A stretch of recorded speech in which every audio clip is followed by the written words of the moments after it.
له بهر څخه هیواد ته د پانګونې جذب په دوام یو ایراني سوداګر مزار شریف ښار کې د 5 میلیونه ډالرو په ارزښت د پلاستیک تولیدي کارخونې پر جوړېدو هوکړه وکړه.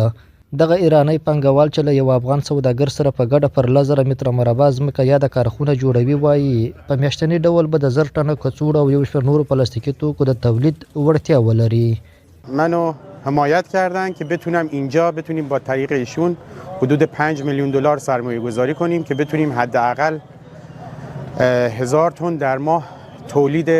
سلفون و بسته‌بندی های اون لفاف های بسته‌بندی مواد غذایی که در افغانستان بسیاری از کارخانه ها مشکل بسیار بزرگی با این موضوع داشتن و بتونیم انجام بدیم. به مساحت 10,000 متر مربع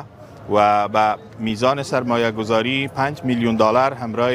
شرکت ایرانی امیرچاپ قرارداد را کردیم. ان شاء الله به زودی تا 4 ماه ما به تولید و بهره برداری میریم. د افغان او ایرانی سوداګرو ترمنځ د کارخونې هوکړلیک د بلخ سوداګرۍ او پانګونې خونې د نوي رئیس ټاکلو په مناسبت جوړ شو مراسمو کې لاسلیک شو.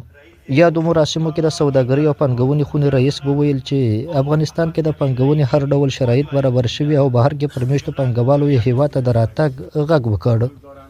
شرایط اساسی سرمایه گذاری امنیت است که یک فاکتور بسیار عمده است و الحمدلله امنیت سرتاسری در افغانستان تأمین است، ولی استقلال اقتصادی بسیار مهم است. استقلال اقتصادی را وقتی ما به دست آورده میتونیم که امی سرمایه گذارا امی بزرگای بخش خصوصی بیان در افغانستان دست به دست هم بتن، با وجود کم و بیش مشکلاتی که وجود داره کار کنند و افغانستان بالاخره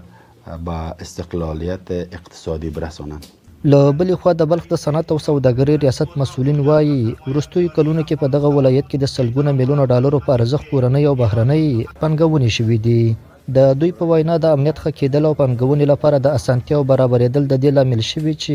ګڼ افغان سوداګر خپلې پانګې له بهر څخه هیواد ته راولېږدوي. په بلخ ولایت کې الحمدلله تر ډیره حده پورې خلکو خارجي او داخلي سرمایه ګزارانو دلته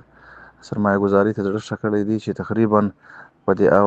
اخرو دریو کلو کې موږ تقریبا د سلو په شاوخوا کې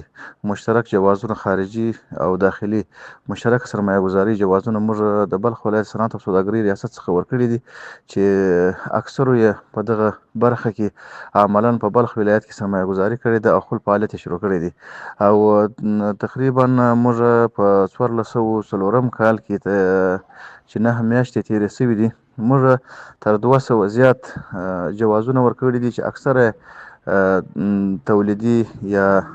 صنعتي بخش کې موږ جوازونه ورکړي دي چې هغوی اکثره د دې عملاً تهدف گذاري کړې ده. دغه ایرانی پانګوال داسې مهال مزار شریف ښار کې د پانګونې هوکړه وکړه چې همدا څو ورځې وړاندې یوې ایراني کمپنۍ هم د بلخ سوداګرۍ او پانګونې خونې سره بلخ کې د درملو یوې کارخونې جوړېدو او هیواد ته د درملو او طبي وسایلو د صادراتو په برخه کې هوکړلیک لاسلیک کړی و. امان الله عادل، حریت راډیو، مزار شریف.